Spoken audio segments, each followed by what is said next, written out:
Different kinds of relationships. You could have humans to their fellow humans, or humans to the outside world, other creations.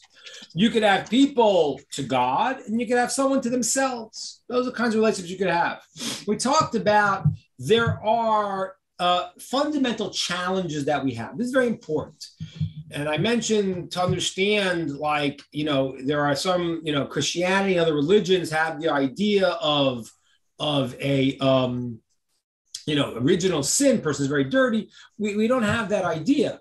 We do, though, have an idea that a person who is essentially rooted in a spiritual component and as a body has different parts that are pulling in different ways. The person essentially is a higher element. Our real selves is our nefesh, or neshama, our soul, let's call it for now. There's a lot of different parts to that, and then a person has a combination of body and soul. And one pulls one way and one pulls the other way.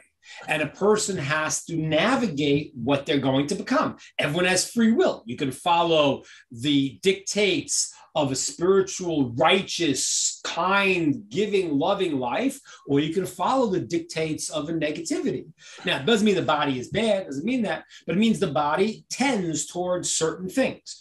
And we talked about three fundamental traits that are in the person. And I explained last time how the world got messed up from the time of creation, and we got up to Abraham, and how it got messed up. And the root of it is because we have what's called this Yetzer Hara, this part of us that pulls the negativity. If you listen and you don't overcome parts of you that want to do things that are inappropriate, then you'll go into a bad way. And the truth is, the negative way will continue to pull you.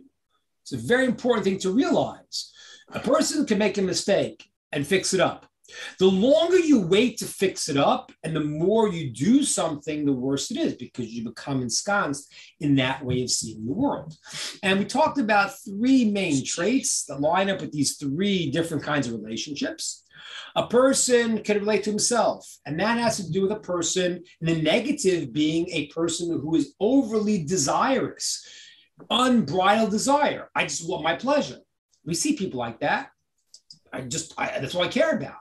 It's to eat, drink, and be merry, for tomorrow we die. So that world is, and that's a large part of the world even today. We'll get to today's world. That's a very powerful component. That means you're tuning into your body, your lower part, and you just want that. Then there is the part that's between man and his fellow man. People have jealousy, and that leads to anger and control. And I want to be lauding over other people. That's the other side. So there's umbrella desire, there's jealousy, which leads to anger and murder and all those things, and control. And then we talked about there's also the idea that people want to honor for themselves and not to God. That was the third thing that can mess someone up we talked about. And that lines up between man and God. Now, those three root traits we talked about last week is now the place where the world really went nuts. Between the beginning of creation till Abraham, 2,000-year period. He's born the year 1948, 1948 to the creation of the world, that Abraham is born. And then in his time, so the first 2,000 years, because by the time he's 52, according to different explanations, he really understands everything. But whatever it is, the first 2,000 years, God created a world and said, whoever wants to find God, I am here. There were no Jewish people yet, as opposed to non-Jews. No, it was a universalist system. Everyone had the same option to find God, but they didn't. And that was, we talked about last week. They started chasing after one of these three things. Either illicit relations, I can't control my desires, murder, control, I have jealousy, I want to control others, or a breakdown in denying God and saying, I'm my own God, or I'll do idolatry because I'll manipulate the stars in certain ways, whatever it is. Now, that was 2,000 years. We get to Abraham. Abraham now comes along and he sees God. And we talked about it briefly. He at a young age, father was an idolater. He says this makes no sense. Abraham was the great philosopher. He looked at the world and said, these things cannot be in control. The sun goes down at night. The moon can't be in control. It's gone in the day. These things doesn't make any sense. He thought about it deeply as a young person, and he realized there has to be a God. And the Midrash says that then God revealed himself to him. When Abraham did all the work, God revealed himself to Abraham, which is very important for us. We have to realize that we need to do the work. If we do the work, it says, the Midrash says, God says, if a person is Jewish, not Jewish, male, female, whatever they are, wherever they're from, it goes according to your effort. So if you look at the world properly and you see the world in the right way, you act, then God will respond to your effort. If you open your heart a little bit, then God will give you more understanding. So when Abraham went and he looked and he said there has to be a God, and he tried, God said, okay, now you've made yourself a proper vessel, and now I'm going to reveal myself. God reveals himself to Abraham. Now, what I'm going to talk about today is from the point of Abraham. So I know we have, I don't see Tara right now, but I'm going to get to Tara's point. We'll get to today's crazy world. It might take us another week or two.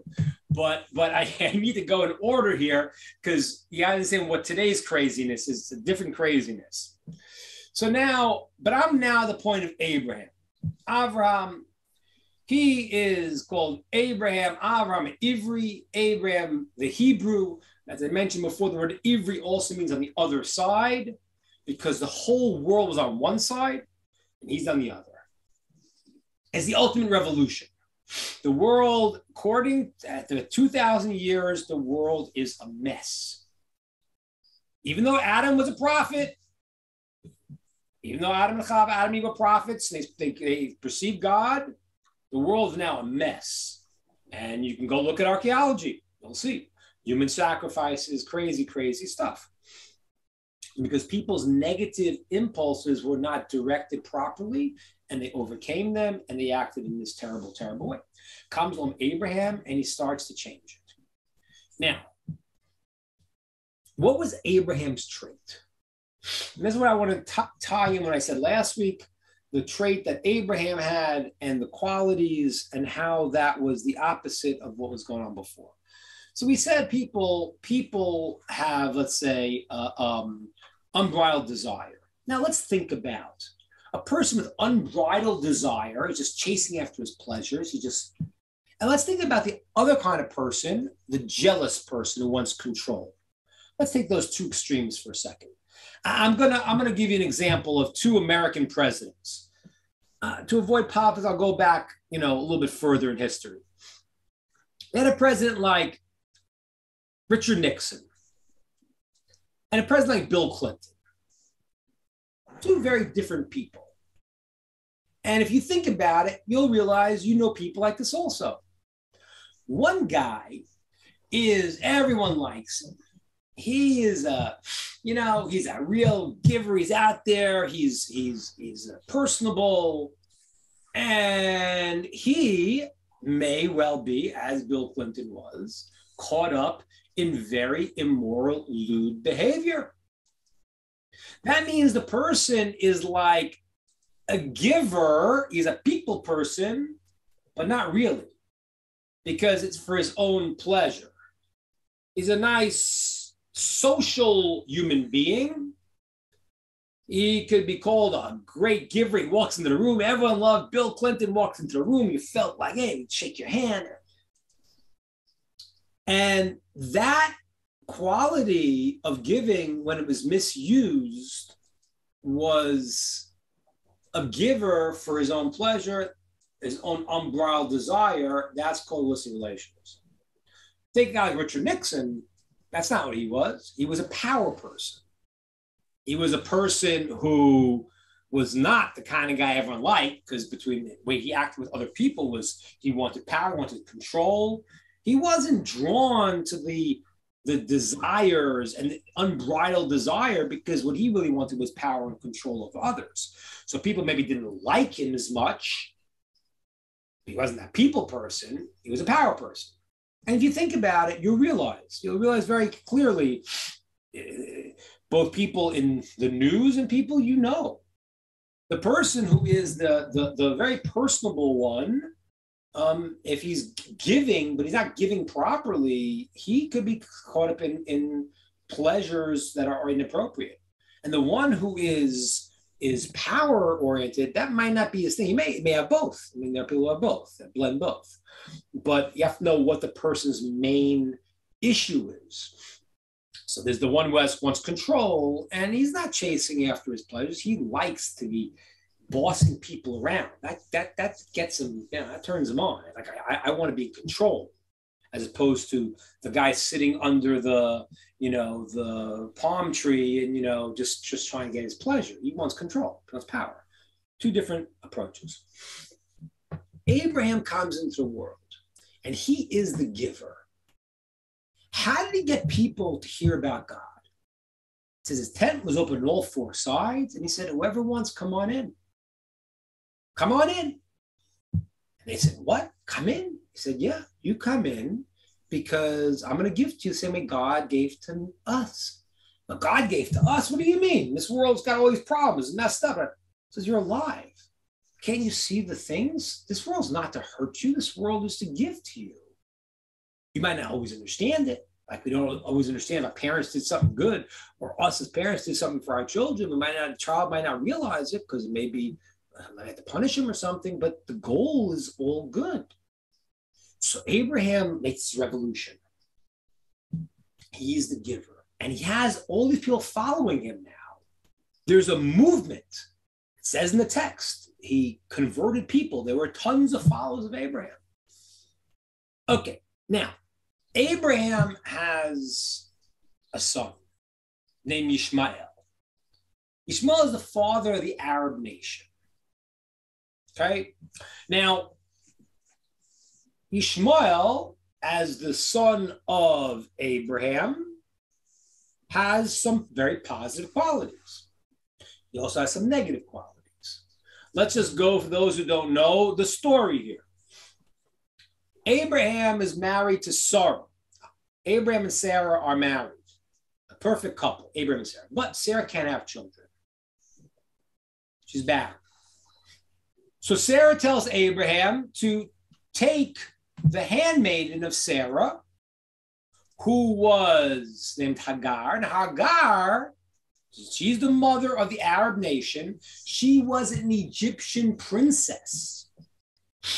Okay, if you look in the text, what happened was when Abraham and Sarah went down to Egypt, God did miracles, because Pharaoh was the name of all the Egyptian leaders. That's the king's name. The Pharaoh at the time, Pharaoh, and wanted to take her for himself, and he got all these plagues, which was a precursor to the plagues much later.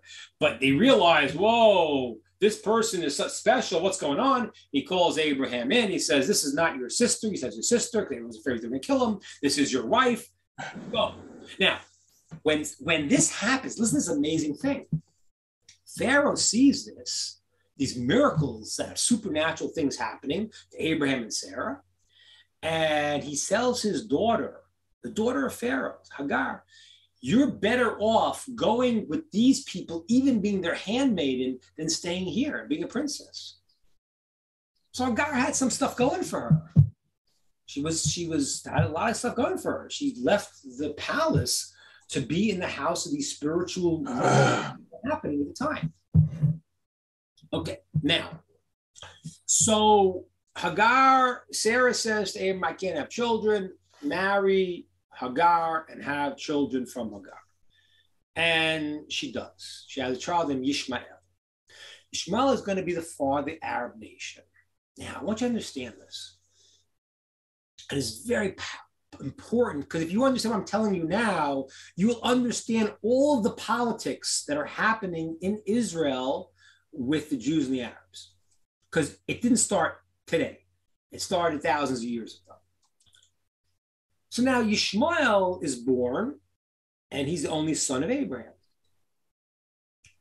Then the text says that God spoke to Abraham, said, you're going to have a child from Sarah. And 13 years later, we have Sarah gets pregnant, and born is Yitzhak, Isaac, the father of the Jewish people. Now, if you're Yishmael, you're in a tough situation right now. Because you're like, wait a minute, I thought I was the main one. And now you're telling me my mother's really a handmaiden to Sarah, and I'm second fiddle. And that did not sit well with Yishmael or with Hagar, his mother. And that's why, if you read the story in the text, Sarah has to send her away and this whole business, because he can't, it's I don't want to be second fiddle, I'm the main one. Now, just to give you a preview into the whole world of politics here, that is what is going on with the Arab-Israeli conflict. That's it. Simple. Very simple. Because if you look at it, in the Quran, it mentions Mecca 700 times. Medina is mentioned over 350 times. You know how many times Jerusalem is mentioned? None. Zero. And there are Arab scholars who have said Jerusalem is not really that place. It's the Jews' place. There are some that I mentioned that. They're not very popular. But what happened? Why do the Arabs have to feel that Jerusalem's their place? What is it? If you look at the way the Arabs understand the Bible, the Torah, and their version of it is kind of a confused version based the Quran was Muhammad hearing different stories, but they're not in the right chronology. They're altered from the original text. And what happens is that the version that the Arabs had was that, like, Abraham, we know, brought up Isaac as the offering. In their version, who did he bring up as an offering? Ishmael. So with them, what's the battle? The battle is, yes, you're fine, you're the Jewish people, that's okay, but we're primary. And therefore, we should have the Temple Mount, the holiest place where God and the Jewish people connect and the whole world connects. That Temple Mount, it says that the Arabs will in the future want to put their place to block that, to say it's really us. That's the story there. Because Sarah, who is the main wife, and Hagar, who is the handmaiden, and that was a difficult thing to accept. And the reality is that there is a way the Arab nation can function properly within the whole perspective, but the imbalance is who's primary. That's the Arab issue. Now, what trait did the Arabs get from Abraham? The Arabs got the trait of being givers, like Abraham was. And the reality is that today, even today, if you go to places like, they're very much, my brother who traveled to North Africa many years ago told me that, they would bring him in and say, come in, come in. There was a certain open friendship type of thing, a certain giving. But as I said to you earlier, if you're giving and you're not guarding how you're giving, then you start giving in a way that becomes inappropriate. I see we have people here my age. There was a great song in 1969 by a group called Crosby, Stills, and Nash. And the song was great group, one of my favorite groups. But they had this song, and it said, if you can't be with the one you love, honey, love the one you're with. No, that is not appropriate. I am sorry, Crosby, Stills, and Nash, and later Young. That is not the way we're supposed to go. But look at what I'm telling you. Love, it turns into Southern California, it turns into Sodom, it turns to whatever it turns into. That's not already good. So knowing boundaries, when you're that guy I mentioned before, like the Bill Clinton, you're the giver, you're the people person, if you don't know your boundaries, you're going to cross those boundaries and we're going to have big problems. Now, watch this amazing thing.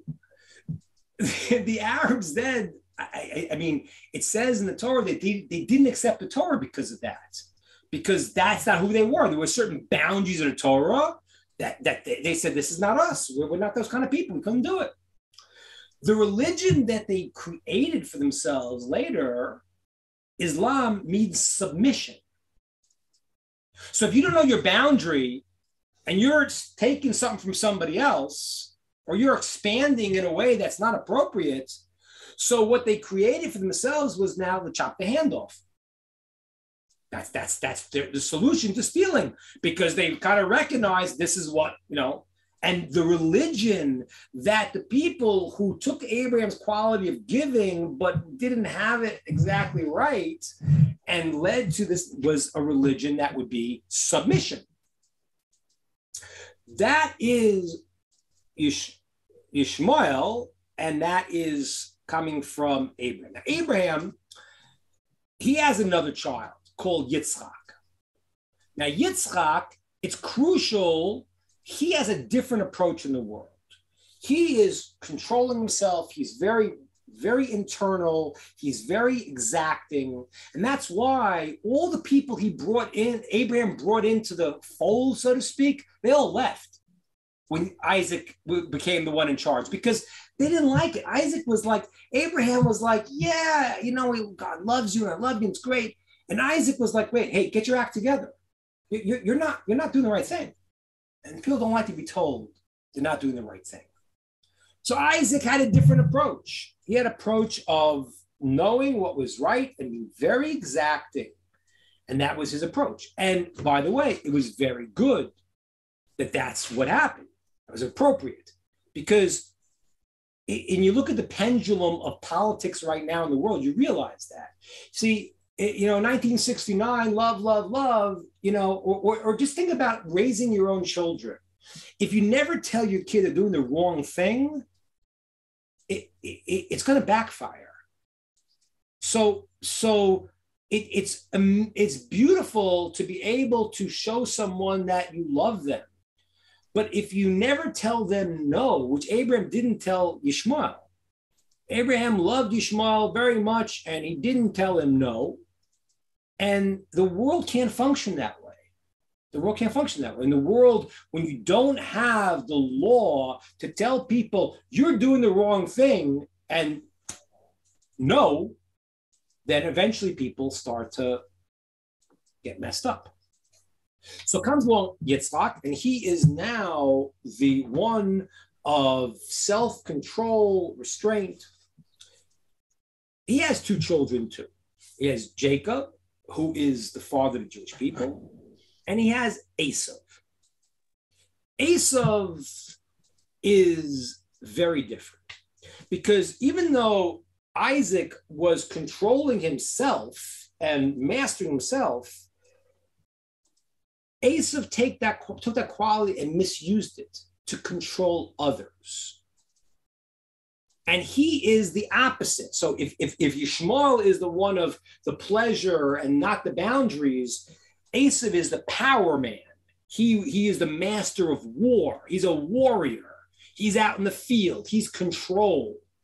And he becomes the father of the spiritual father. There's some texts that even show that actually there are texts in the prophets that actually show that there's a literal connection genealogically, that there were descendants of Esav that moved to Italy.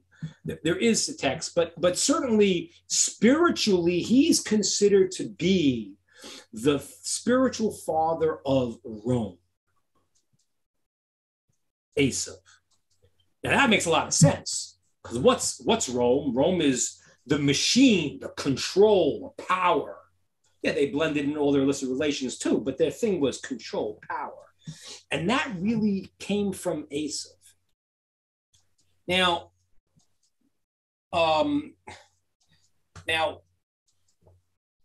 what happened to Rome, we all know.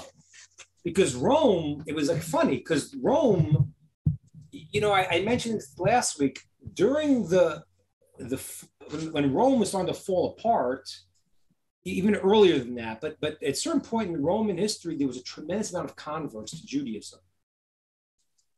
Because the stark contrast between the Roman view and people were worthless, you get thrown to the lions, and the Jewish sanctity of life, was so stark in people's minds that there was a tremendous amount of people that were actually leaving Rome and starting to convert to Judaism.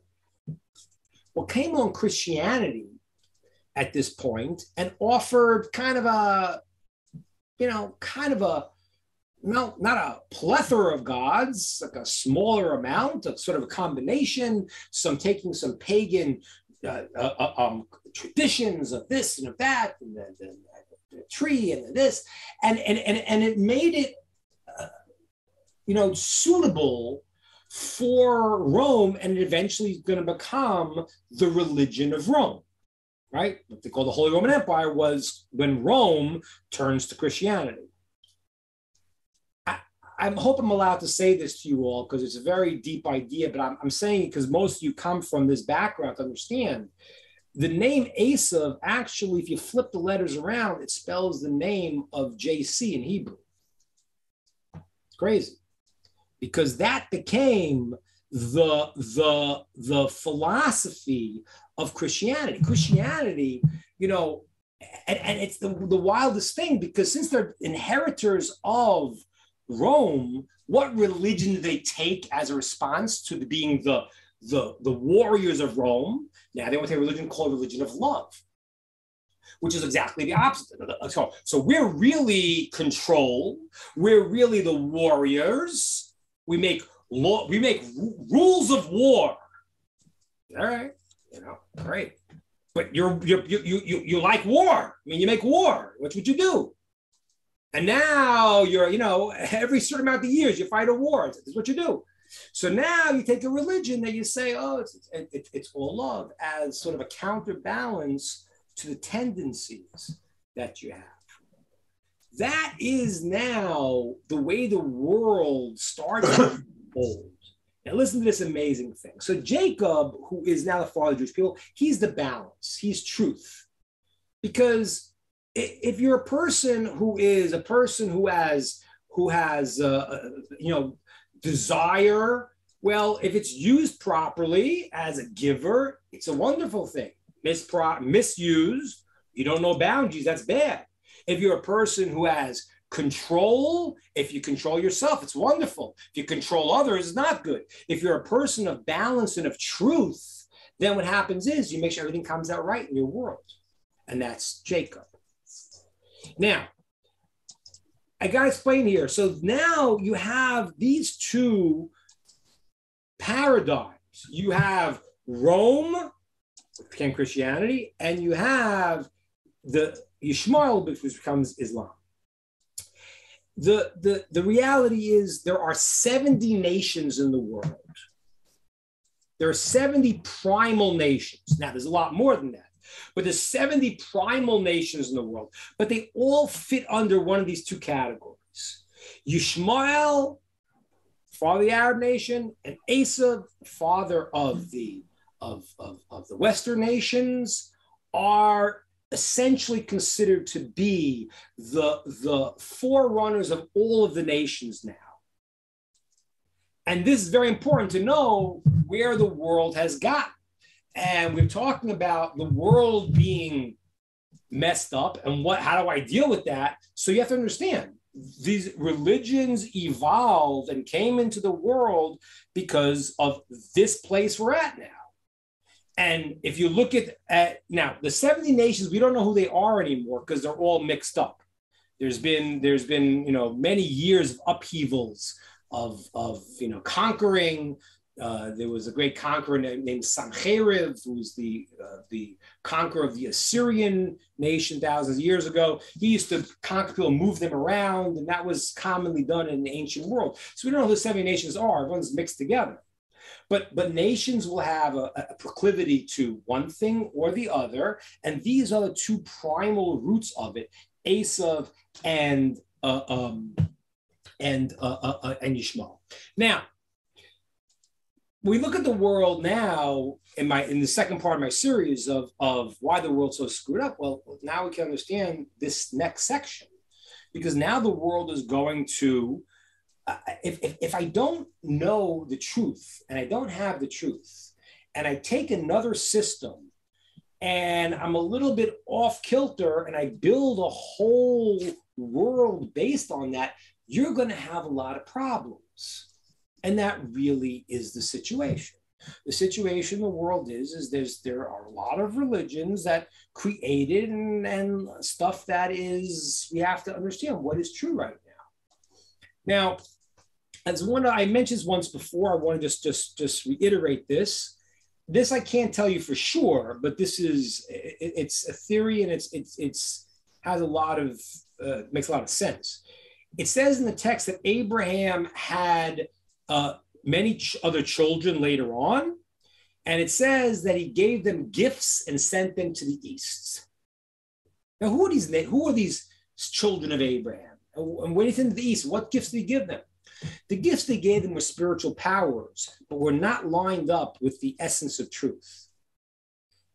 And this part, I don't know for sure, but if you look at when the Brahmin came to India, who became the head of the Indian caste system, it actually follows exactly the timeline when Abraham sent his children to the east. So it could be that afterwards these people went to the east, they taught some spiritual things that were not tuned into the ultimate truth, but they were certain spiritual powers, and they became the leaders of those people.